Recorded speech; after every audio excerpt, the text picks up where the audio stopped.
What's up, family? Gerald the Bossman here. You're tuned into the Bossman Show on AM 1010, AM 1430, 1055 The King. Let the King out at 105theking.com and the Bossman Show at bossmanshow.com. Hit me up on Instagram, The Bossman Show, Twitter at Bossman Show, and Facebook, Bossman Show. It's the Bossman on your radio. Listen to the Bossman Show with your host, JR, Saturdays at 9 a.m. right here on AM 1010, The King. BS3 Network, changing the way you watch TV. Yes, BS3 Network, changing the way you watch TV, covering content and hot topics from A to Z, sports, music, society and culture, movie reviews, you name it, we have it. Check it out on bs3network.com or check us out on Roku, BS3 TV on Roku, as well as check out your favorite podcast on all podcast platforms or Spreaker.com/BS3 Network. You are now tuned to BS3 Network. All right, folks, back on the Bossman Show here with assistant coach for the Portland Trail Blazers out of the Western Conference, Ronnie Burrell on the Bossman Show. Ronnie, man, how are things out there in the great Northwest up there in Portland, my brother? No, we're doing good, man. We just had another long day of training camp, so this is day 2. You know, new looking team, new looking staff, and it's beautiful, man. I'm just grateful. One of the main things about me, I tell everybody I speak to, I'm grateful to have this career going. You know, so far, I'm grateful for the industry I'm able to work in. I'm just happy to be here. I'm a happy to be here kind of guy. You know what I mean? So I don't take a day for granted, man. And today was another one. No, I'll tell you offline, one of my good friends from Montclair, New Jersey, man. So for you, man, coming from Montclair, New Jersey, did you ever envision in your mind having the great career you had as a player overseas, then have a sense of Long Island Nets real close to home, and now you in Portland with Chauncey Billups and what he has built out there with the Blazers now? Yeah, no, I'm originally from North Jersey, Montclair High School, Essex County, you know. And it's funny, I was one of those young guys who was kind of, you know, under the radar. I was a decent player, you know, had a couple of scholarship offers at school. I never left the tri-state area, man, until I went to college, you know. So I'm always so appreciative of the game because it's given me my, you know, the vehicle of my education, the vehicle of me seeing the world growing up. So now I just consider myself a citizen of the world, man. So I'm not really surprised. I'm living here in the Pacific Northwest for the first time. You know, I'm going into year 2 in Portland, but I've been all over the world, you know, because of this game. And so I'm just fortunate, man. It's been an interesting journey, you know, but that's what the game can do for people like you and I, you know. Man, what you said, brother, because I can only imagine, like, for me, growing up in the west side of Atlanta, I never would have imagined where this game is taking me on my radio side. You know, player-wise, I wasn't good as you, of course, but, you know, still been around guys who I've known, grew up with, seeing my friends like Jonas Hayes, have be the head coach, you know, Sharif Abdur-Rahim, and God rest his soul, Amir. So it's like all those guys who I knew as a kid, you know, just grew up with these brothers, and then some become head coach. And then me, I'm in the media. Then my dad was a head coach in high school, but you know what? I don't lose games on the radio side, brother. I'm always happy. Hey, man. But look, that's one side of sports that I know. I know my lane. You know, I know my lane. I was a player. I transitioned into coach, and I wanted to work in front office a bit, man. But what you guys do, it takes a special character, man. So, you know, a special gift to gab. That's not my lane. You know, I enjoy doing these things, though, just to share my story, man, and meet new people and kind of expand my own horizons, you know. So I get a lot out of doing this as well. No doubt, bro. And, like, you know what, bro, like I said, I love the game of basketball because it's so much to it, man. And, like, seeing these young brothers develop and figure it out, you know, especially for you coaching in the G League, where young men trying to get to the big roster, and talk about just seeing the growth in players, man, and how you can help them get there because you played overseas at a high level and help them know what it takes to be a player and get to where you want to be. Right. Well, that's my personal give back part of this. You know, that's what I get out of it is helping guys that was like myself. You know, I've been to mini camp. You know, I played in the summer league. You know, tried out for teams, had different agents, did my whole bid in Europe, trying to make it to the NBA. You know what I mean? And during a different era, when the G League was the D League, you know, when the contracts weren't the same, when the opportunities weren't the same, there were no affiliate teams. It was a much different era then. I'm not an old guy or anything. I'm 42 now. But, when I came out of college, we were still sending VHS tapes of your games to the teams. And I'm talking about mailing them to Europe to get. It was nobody watching you on Synergy and things like that. It was word of mouth. It was, playing in front of eyes. It was exposure that these guys now have access to all of that. You know what I mean? So I try to give these guys a piece of my story. And that's what really, made the G League fulfilling for me. I would have 100% would have been one of those guys trying to get it in Exhibit 10 and get a two-way, try to get into camp, all of those things, So it was good to have experienced coaching guys that were like myself, you know what I mean? And that was the vehicle to allow me to learn just the NBA, you know what I mean? 100%. 100%, bro. Like, fulfilling, man. It's fulfilling because I've had, I get to talk real to those players. yes. I'm like, man, I was you. I was you, man. This is what it's going to look like for you. When you go to camp, this is how they're going to treat you. You know what I mean? And some guys need to hear that, man. I don't believe in fake coaching. No doubt. You played for a dude that don't believe in Fran McCaffrey, UNCG. I know how intense he can be and how he was back then. So kind of let the people know how Coach Fran was. And they probably don't know him for hours. And now he's getting back in the Ivy League. But talk about him playing for him at UNCG, how tough it was to play for him, but how he made you a better player and a better man off the court.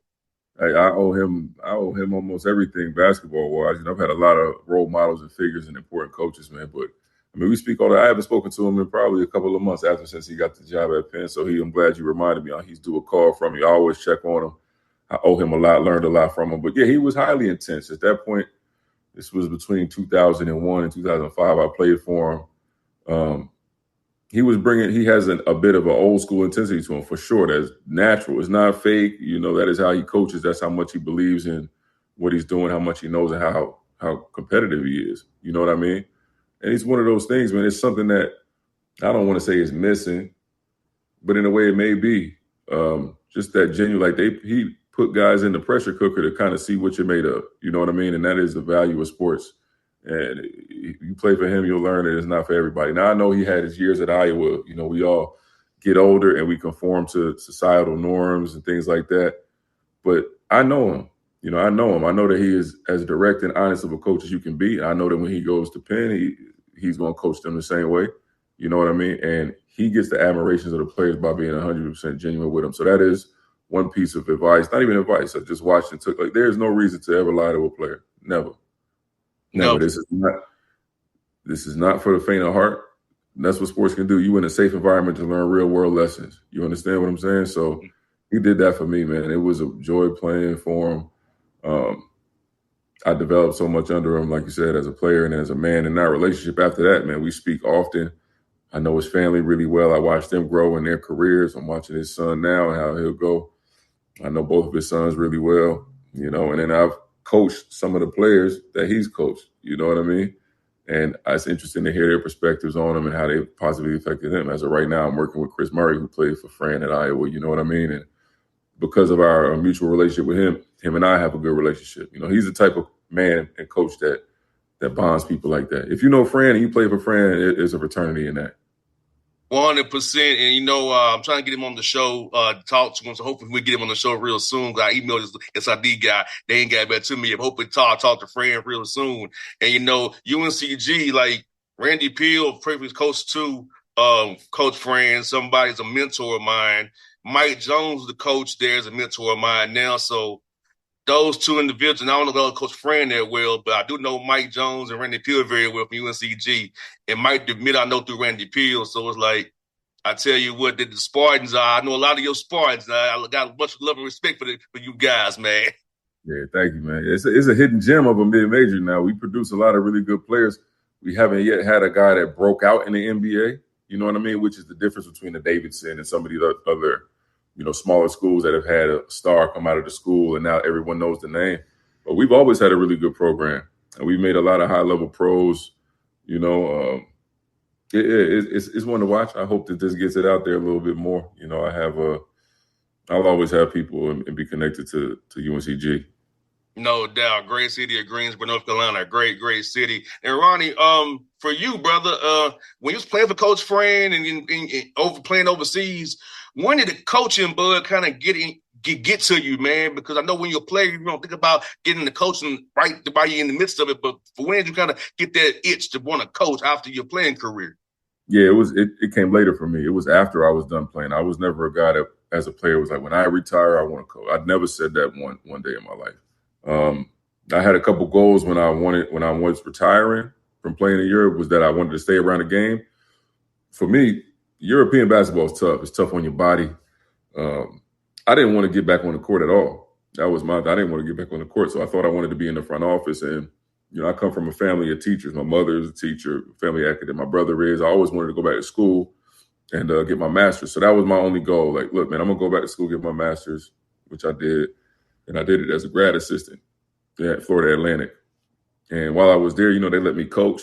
I had to coach, essentially. That was how I earned my keep, I had to coach. I'm on the court with the guys, working them out, etc. And that's when it kind of hit me. That's when it hit me. I spoke with another one of my mentors, another Georgia guy, Mike Curry, who told me, like, look, you'll fit perfectly in the modern NBA's player development system. You know what I mean? You're still in shape, you know the game, communicate well with the players, and it'll be a good opportunity for you to learn. And that's kind of when I decided, man, I am going to try to coach. I had that itch, and it also gave me, you still get to feel like you're competitive. You know what I mean? In a way that, and I don't know, I've never been in the front office, but I just like the actual, like, I'm out here with you. I'm on the court. I'm speaking to you, sweating with you. I did still miss that. I still do, and realize I need that. That's my fuel. I'm so glad I didn't go any other route. Man, Ronnie, you said a word there. I'm doing some volunteer assisting for Albany State down on the road in Albany, Georgia. So that's my way to kind of dipping my toe in, but I ain't really go full because I like my cushy radio job. I ain't gonna lie to you, but it's fun to still dip my toe in the volunteer, still kind of get that itch and that edge. And so, I know what you mean, man. I'm kind of playing both roles right now, but I think I like the radio gig still a bit better right now. Listen, man, coaching, I'll tell anybody, if you got a job that you call cushy, that fits you and you love it, man, coaching is, you might want to just stay there, brother, because it's volatile, it's competitive, it's uncertain, it can be stressful, all those things. And then it's worth it. You understand? It's all those things first, and then you get it was worth it. Sometimes you feel like it's not, but that's just the nature of sports in general, man. And that's the thing that, ever since I was in college, we used to be a D1 athlete, playing overseas, the guys that played in the league, played sports, worked in these environments, you get conditioned to it. Ronnie is trying to, appease my father because, he's the coach in the family. Like, son, you have it in you. You know what you're talking about on the radio. You're talking about actions and different things on the radio. You might as well apply it. So that's why I can maybe kind of make a phone call. Say, if you need some help, I'm more than happy to come down and help and assist. So, but it's my pops, man, in the background. Okay, hey, man, this is a family business here. You need to get into it, son. Yeah, I hear that. See, I didn't have that, man. I was sidebar. I'm raised by my mother and my grandmother. I fell in the hoop because it was just, I grew up in Montclair, New Jersey, and we went to the parks in Bloomfield and Orange, and Newark has a bunch of schools. Everywhere's got a park. We got 3 playgrounds, and we played outside in, the 90s and the late 80s and things like that. And I was taught. I just fell into it. I don't come from a basketball family or anything like that, so I was kind of on my own with it, and it worked out for me, man. 100%. And I get a little jealous of like the coach's sons, like you guys already have a knowledge you a step ahead of the game already.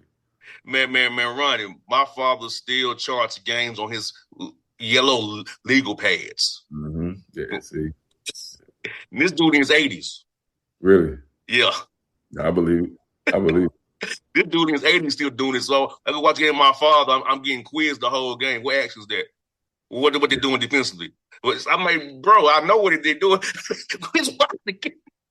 Yeah. Now, some people are just wired that way, man. Yes. People are just wired that way.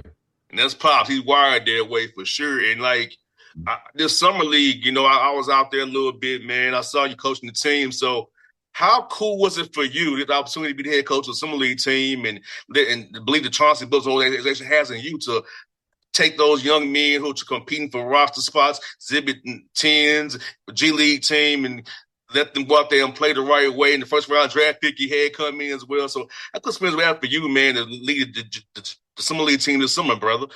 Yeah, no, that meant the world to me, man. It meant the world to me. It gave me an opportunity to contribute to the franchise in a way that I hadn't before, be in a leadership position that I hadn't been in before. It's just refreshing. I got to get out there and kind of do my thing, make mistakes, try out new things, and also, act out the plans that the franchise had in place for the players that we drafted, which is an important job. You know what I mean?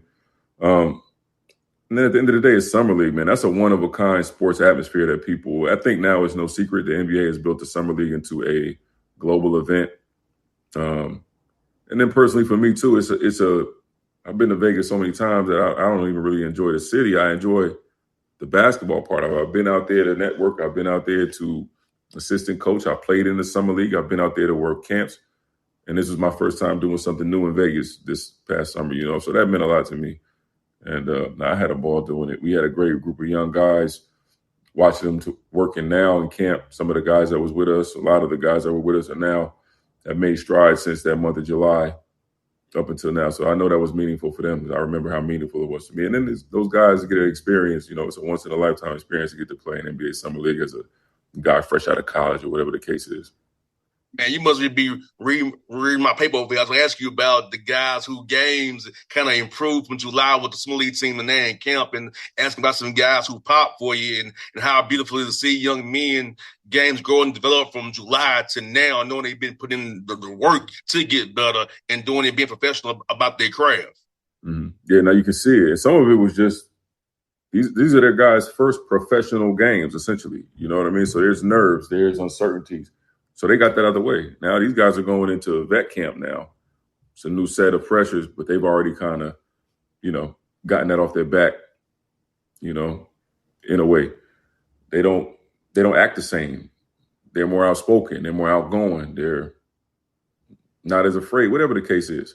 And that was the most important part of it. But they also, basketball-wise, we have a system that we run on both ends of the ball. We have jargon that we use. They got to learn the Blazer stuff in the summer. They had a head start, you know what I mean? And they needed it. Those young guys need it when you come into vet camp with some of the players that we have now. They need all the help they can get. And that was their first crack at it. So, I found value in that, and I just hope I helped them out a bit. No doubt. And how cool is it to have Damian Lillard come back to be the vet for those young guys and help them know what it means to be a pro, how to take care of themselves on and off the floor, because having the right vet in our locker room is important to a young team on the rise like you all, man. And I think it's very important. I'm glad he came back home to the Blazers so he can really rehab himself and also help out the team in more ways than people can imagine than on the court. Yeah, no, it means everything. It means everything to the city, which is, you got to understand, I got to Portland last year. Damian wasn't here. And I got an opportunity over the last couple of weeks, really his last couple of days, to spend some time with him. Other than that, all I knew was about his game and the reputation that he had with the people around the league and the people here.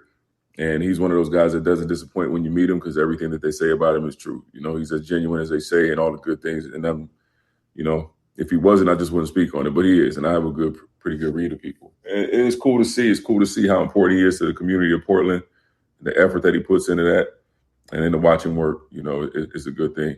His presence alone, you know what I mean, being who he is to this franchise, gives us a totally different vibe in the gym. It does. He's that polarizing. So it's cool. And a great guy as well, So that means a lot, man. These young guys, I hope, because it's valuable for them. I've seen players' careers get affected in a negative way when they come in under poor veteran leadership and they learn bad habits. So we have some young guys in now around the Drew Holidays and the Damian Lillards and the Jeremy Grants of veterans that have excellent habits. That can change their lives, and I hope they see that. No doubt, because, for me, it's always been punctuality, coming early, getting in early work and late work, not just being the last one to come to practice and the first one to leave. Like, really getting up extra shots, really focusing on things you're going to use in the game. Not so much your bag. What are we doing for the team? Mastering our role the team wants me to play. Not letting my trainer get in my ear and throw off what the team wants me to do. So I think it's so important to have the right dudes around you. So those things of outside noise that these young men have don't affect the team and whole church y'all's chemistry as you're trying to do something special in that tough Western Conference. Yeah, well, you clearly know how this thing can go by what you said. You know all the factors these guys have pulling at them sometimes. The lucky thing for us is that we have, and this is the God's honest truth, we have in the NBA the best group of young guys as people that I've been around. You know, no bad seeds. Nobody's difficult. It's just a really, really positive environment, you know, and the young guys we have are making fast strides, you know. So guys that you might consider, oh, he's a young player coming into his own, like Tumani Kamara. When I see him this summer and pull into camp this year and get to work, he looks like a veteran, a solidified, I know who I am, still same work ethic, just a heightened sense of maturity and, you know, self-awareness. And we have a lot of guys like that. You understand what I'm saying? So this is a very unique NBA basketball team. We show like a togetherness and a connectiveness that's different than most places that I've been. No doubt. And talk about this, Ronnie, how important it is for Scoop to have head coach Chauncey Billups, a point guard, Damian Lillard, a vet point guard, all-star Hall of Famer, Drew Holiday, a champion, maybe a Hall of Famer as well, a gold medalist as well, to help him learn the point guard position in the NBA and him be better for being around these three great guards who can help him how to be a professional NBA guard the right way. You know what? That might be something to research because that goes without saying when you say it that way. But I don't know if there could be one who's extremely talented himself. Like, let's not get that twisted. Highly talented and a great young man. But he is essentially, like you said, being mentored by 3 Hall of Fame guards. I don't know if there's anyone that's ever had the luxury of that, you know, and if anybody deserves it, it's him. He's got a high IQ. He's a hard worker. He's mature. So I don't think there's anyone better to have that opportunity than he does, you know. And I don't know.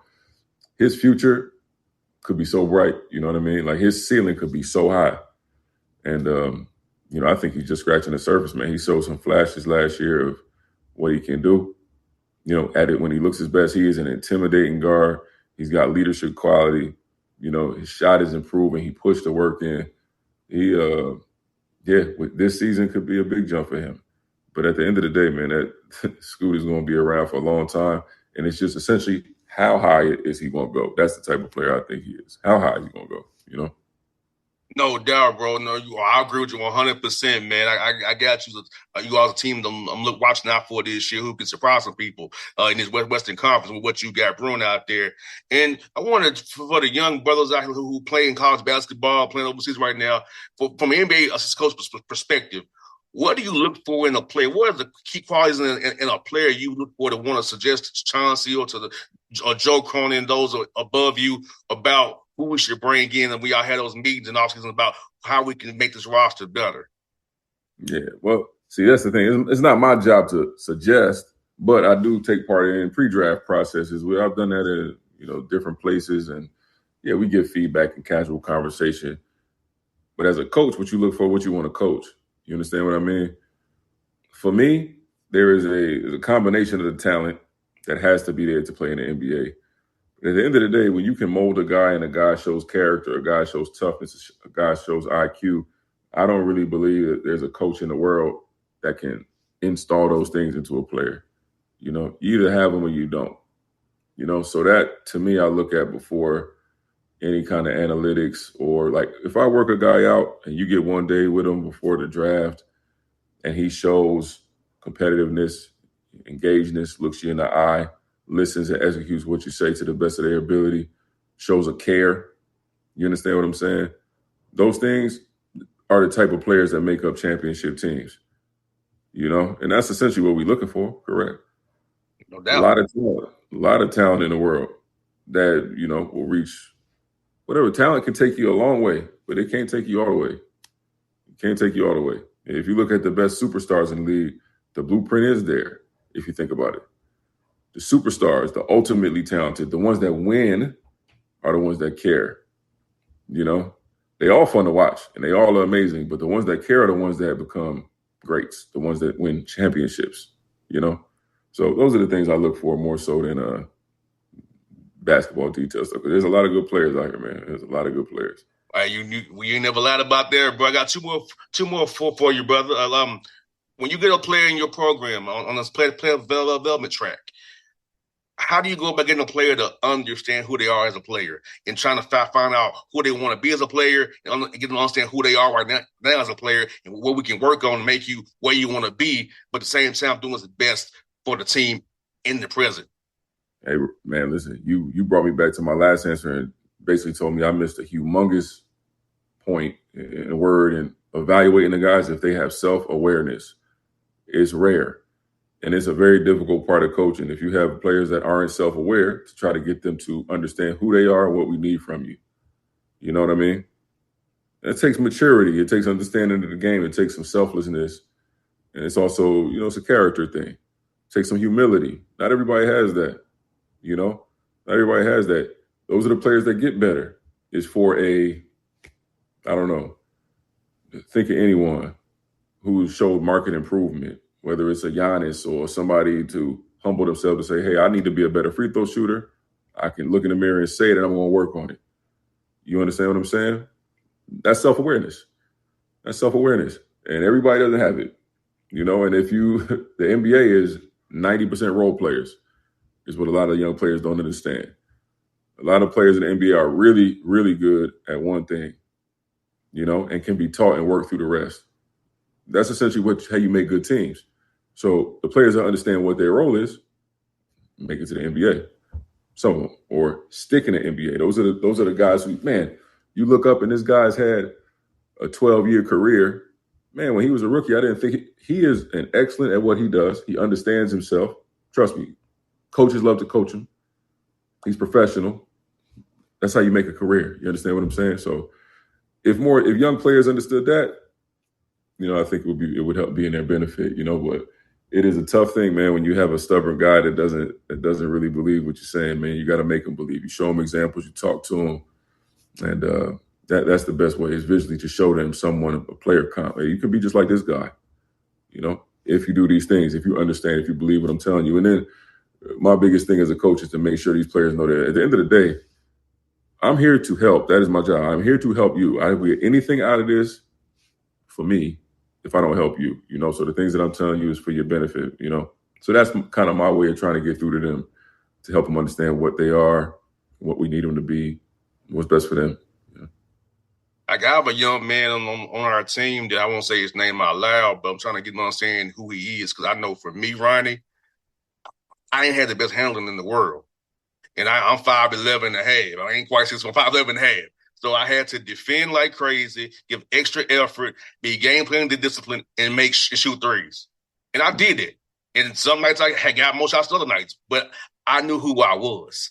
And maybe it helped because I had my dad as a coach. Maybe it helped me my dad was a coach. But still, I knew what my role was, to make threes, defend like crazy, give effort, and be in my right spot, have game plan discipline. As a young man, I'm mentoring now who on our team. I'm trying to get him to understand, you're not a creator, buddy. Mm-hmm. You just need to make the right play, make the right pass, make the open shot.